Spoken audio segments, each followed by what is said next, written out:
Bismillahirrahmanirrahim. Assalamualaikum warahmatullahi wabarakatuh. Alhamdulillahirabbil alamin wassalatu wassalamu ala asyrafil anbiya'i wal mursalin wa ala alihi wa sahbihi wa sallama tasliman katsira.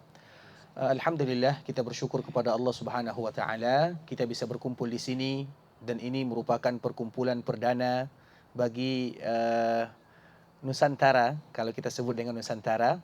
Dan alhamdulillah kita ditolong oleh Allah Subhanahu wa taala memberikan kemudahan untuk perkumpulan ini, dan semoga senantiasa berlanjut. Tujuannya adalah untuk bagaimana kita saling memotivasi semangat berdakwah di jalan Allah Subhanahu wa taala. Sebelumnya kami mohon maaf terutama kepada pembimbing kami Ustaz Dr. Profesor Mahmud, karena beliau ini adalah guru kami, syekh kami, dan kami banyak mengambil pelajaran darinya. Sepertinya kurang pantas kami berbicara di depan syekh. Jadi insya Allah waktu kita yang tadinya 15 menit mungkin jadi 10 menit saja. Jangan. Cina tu pun tak setuju. Tapi ikhwani akhwati, ikhwani rahimani wa rahimakumullah, kawan-kawan semuanya, para pelajar, semoga Allah Subhanahu wa taala menjaga kita. Tentunya kita sebagai pelajar Madinah, mahasiswa Madinah, memiliki tanggung jawab yang sangat besar. Dulu pertama kali kami selesai degree atau S1, pernah ada perkumpulan dengan para masyaikh, dan salah satunya adalah Syekh Saleh Al-Fauzan hafizahullah taala. Jadi dikala beliau ditanya tentang masalah dakwah, maka ini selalu kami sampaikan ayat yang sangat berkesan di dalam hati. Ayat yang ada di dalam surah Muhammad, Allah Subhanahu wa taala menyebutkan, wa in tatawallaw yastabdil qauman ghairakum thumma la yakunu amsalakum. Kalau seandainya kalian tidak mau berdakwah di jalan Allah, berpaling, ikut andil dalam agama, tidak mau tahu tentang urusan Islam, tidak mau tahu tentang Allah dan juga tentang Nabi SAW, maka tidak ada pengaruhnya bagi Allah. Artinya, wa in tatawallaw yastabdil, maka akan ada selalu orang yang berjuang dalam agama Allah Azza wa Jalla. Artinya, ternyata yang butuh kepada dakwah itu adalah kita sendiri. Untuk menyampaikan kebenaran kepada orang lain, itu bukan yang butuh orang yang kita sampaikan, tapi kita yang butuh. Karena kita tidak mau diganti oleh Allah dengan makhluk yang lain. Sesuai dengan apa yang Allah sebutkan, yastabdil qauman ghairakum. Karena kalau kalian tidak mau, maka Allah akan ganti dengan yang lain. Kita tak mau diganti. Kita ingin ikut andil dalam agama Allah, terutama dalam menyampaikan dakwah, risalah. Dikala kita mengambil ilmu agama dari sumber kota Madinah, maka itu kewajiban kita untuk menyampaikan kepada masyarakat kita. Nah, kita mengetahui, terutama mahasiswa Madinah ini, sebelum mereka datang ke kota Madinah, maka sudah banyak nasihat-nasihat yang mereka dapatkan. Salah satu nasihatnya adalah ambil duitnya, tinggalkan ilmunya. Itu nasihat yang biasa kita dengar. Ambil duitnya, tinggalkan ilmunya. Artinya yang dibutuhkan itu hanya duit saja. Sedangkan ilmunya itu lain cerita. Itu biasanya nasihat. Kami pun, pertama kami lulus, itu dipanggil oleh keluarga. Ngapain di Madinah? Madinah itu ini dan itu. Semuanya dikata. Madinah itu Wahabi. Pokoknya kalau kamu tetap ke Madinah, tak apa. Ambil duitnya, jangan ambil ilmunya. Kenapa demikian? Karena memang kata Madinah itu sudah bobrok, sudah buruk di masyarakat awam. Ketika Allah berikan kesempatan kepada kita di Madinah, apa yang buruk di sini? Tidak ada. Di Madinah ini ulama-ulama, Masya Allah Tabarakar Rahman, yang mereka menyampaikan ilmu sesuai dengan sumbernya. Salah satunya adalah Universitas Islam Madinah. Universitas tempat kita belajar ini dulu, mungkin sekarang sudah ada sedikit perubahan. Kami selalu menyampaikan, dalam masalah fikih, kita membahas Bidayatul Mujtahid, fikih muqaranah. Salah seorang ulama Maliki.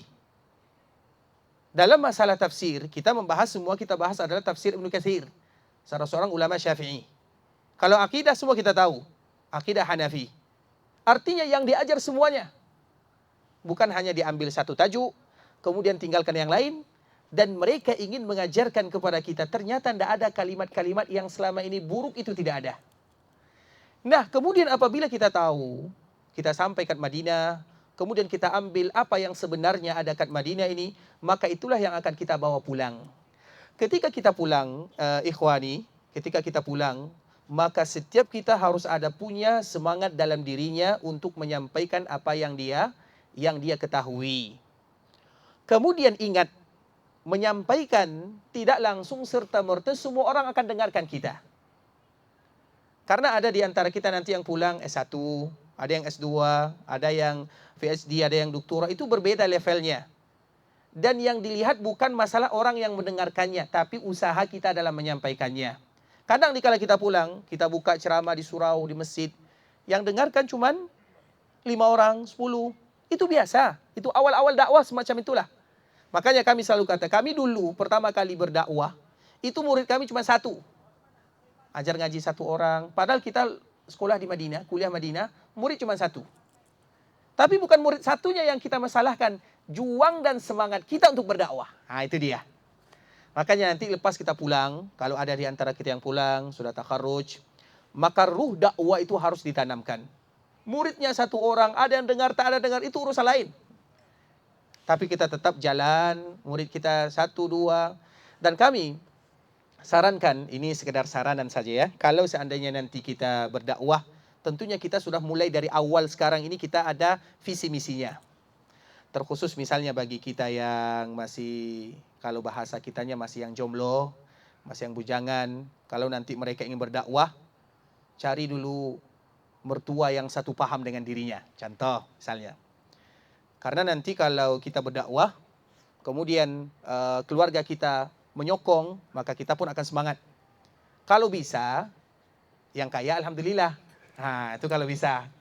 Sehingga nanti bisa, karena nanti kita butuh tempat bagi yang jomblo. Jadi jangan dulu lihat dulu siapa calon-calon kita ini, nanti cari misalnya kalau ada rezeki, cari yang satu manhaj.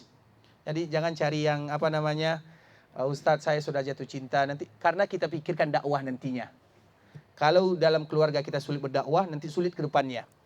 Kemudian setelahnya baru nanti kita atur strategi dakwah. Setiap kita itu harus ada punya, usahakan ada tempat. Minimal ada surau kecil. Dan kami sudah mempraktekkan yang demikian. Kami ada surau 4x6 saja, tapi muridnya 100. Kemudian tatawur, berkembang. Dibikin misalnya 12x12, muridnya 200. Itu dari papan. Bukan dari semen, pokoknya yang sederhana sekali. Artinya tidak ada alasan bagi kita untuk malas-malasan. Ingat, setiap kali kita malas dakwah, wa in tatawallaw yastabdil qauman ghairakum tsumma la yakunu amsalakum. Allah itu tak butuh bagi kita yang malas. Artinya Allah itu ingin kita selalu semangat berdakwah di jalan Allah. Kemudian awal dakwah kita itu kita lihat audiens. Siapa yang kita dakwahkan? Kita ini kalau misalnya kita tamat degree, maka awal dakwah itu bukan langsung tampil di mimbar kemudian kita sebutkan seperti itu, tak. Ada langkahnya. Kemudian harus di-manage bagaimana dakwahnya. Dan dakwah yang paling bagus dimanapun mungkin, di Indonesia, di Malaysia, di Singapura, Thailand, itu adalah dakwah kepada anak-anak. Kalau anak-anak kita bisa dakwahkan, kita ajar ngaji, maka orang tuanya pun akan ikut. Tapi kalau kita dakwah kepada orang tua, belum tentu mereka terima. Karena kita ini image-nya sudah buruk semuanya. Sehingga bagaimana caranya? Caranya adalah kepada anak-anak terlebih dahulu. Arti misalnya, lepas maghrib sampai isya kita ngajar mengaji. Kemudian berjalan 1 bulan, 2 bulan, 1 tahun, 2 tahun, kita pun akan kenal dengan orang tua. Kemudian dikala kenal, kita pun sebutkan bagaimana anaknya, prosesnya. Alhamdulillah, nanti sedikit demi sedikit akan berkembang dakwah. Karena memang di dalam dakwah, kita juga butuh perkenalan diri. Sebagaimana Nabi tidak diutus oleh Allah, sampai Nabi digelar dengan Al-Amin. Semua orang tahu Nabi siapa. Akhlaknya, muamalahnya, adabnya, dan gelarnya Al-Amin. Baru setelahnya Nabi diutus menjadi Nabi dan menjadi Rasul. Nah kita ini, kalau berdakwah, umur kita masih 25 tahun, 30 tahun. Jadi masih ada masa bagi kita untuk memperkenalkan diri. Cara yang paling bagus itu adalah dengan mengajar anak-anak. Jadi mengajar itu butuh proses. Nah di saat itulah kita sampaikan sedikit demi sedikit kepada anak-anak. Kemudian nanti orang tuanya ikut. Kemudian berkembang sedikit demi sedikit. Yang penting mulai dulu. Sebagaimana tadi yang dikatakan oleh Prof. Rozaimi hafizahullah ta'ala, jangan ada rasa takut, jangan banyak takut, mulai saja. Ada cemoohan, ada caci maki itu perkara yang biasa. Jadi di langkah kita, di awal kita berdakwah, itu bagusnya kepada anak-anak. Disitulah nanti kita akan memasukkan dakwah. Apa itu dakwah yang sebenarnya. Dan kami sudah memulai dakwah ini. Kami buka program Tadika, TK kalau bahasa Indonesianya, Tadika kalau bahasa Malaysianya. Tadika mulai muridnya 20, 50, banyak sekali. Sehingga orang tuanya, karena orang tua itu mereka akan senang nengok anaknya berhasil. Orang tua akan bangga dengan anaknya berhasil. Kemudian dikala anaknya berhasil, mereka akan tanya, siapa gurunya? Kemudian gurunya fulan. Maka mulai dia bercerita dengan kita, Ustadz. Kemudian dia pun curhat, cerita. Akhirnya sedikit demi sedikit, masalah-masalah cemoohan mulai akan kita kikis. Tidak ada lagi cemoohan. Oh, ternyata Madinah itu seperti ini. Ternyata mahasiswanya Masya Allah berhasil dalam berdakwah. Tapi kalau semuanya kita tak mau berdakwah, macam mana kita nak sebutkan dakwah kita kepada orang? Macam mana kita nak menghilangkan image yang buruk ini, macam mana? Tak bisa. Wajib kita bergabung di dalamnya. Kemudian setelahnya baru kita buka sedikit demi sedikit di musalla, di surau dan yang semisalnya. Itu adalah program berikutnya. Artinya kita ingat selalu firman Allah Subhanahu wa taala dalam berdakwah, kalau kita tidak mau, tidak mudaratnya kembali kepada Allah, tapi mudaratnya kembali kepada kita. Yang berdakwah itu banyak, tidak akan pernah hilang. Makanya kami ingat salah satu pesan ulama Nusantara yang mungkin sebagian kita kenal, namanya Buya Hamka, Haji Abdul Malik. Dia pernah berkata, Islam itu tidak akan pernah hilang dari dunia. Islam itu tidak akan pernah hilang dari dunia. Tapi tidak ada jaminan Islam itu akan kekal di Indonesia, karena dia berasal dari Indonesia. Dia mengatakan, Islam itu tidak akan pernah hilang dari dunia. Tapi tidak ada jaminan Islam itu akan selalu ada di Indonesia, atau akan selalu ada di Malaysia, atau akan ada selalu di Singapura, atau akan ada selalu di Thailand. Tidak ada jaminannya. Tapi di dunia pasti dijamin oleh Allah. Tapi di suatu tempat tidak ada jaminannya. Apa maknanya? Berarti tergantung bagaimana kita berjihad, berjuang, berdakwah, agar Islam itu selalu ada di daerah Nusantara. Islam itu di dunia tidak akan hilang. Tapi di daerah kita siapa yang bisa menjamin? Bukankah sudah banyak daerah-daerah yang muslim berubah menjadi daerah non-muslim? Dan banyak kita lihat bagaimana faktanya. Oleh karenanya artinya itu merupakan motivasi bagi kita bersama untuk selalu mengingatkan diri masing-masing, lakukan apa yang bisa kita buat. Lakukan apa yang bisa kita buat. Dan satu lagi terakhir, sebelum kita menutup, berdakwah itu ada tahapannya. Ada orang yang tinggal kat kampung, ada orang tinggal kat kota, itu berbeda cara berdakwahnya. Memasukkan itu berbeda. Kalau kat kampung, kita tinggal dekat kampung, itu dakwahnya dengan kita bergabung, gotong royong sama-sama, kita ikut acaranya selama tidak menyelisih agama. Tapi kalau orang kota itu biasanya pemikirannya sudah berbeda. Karena kampung itu, siapa ustadznya udah ikut semua.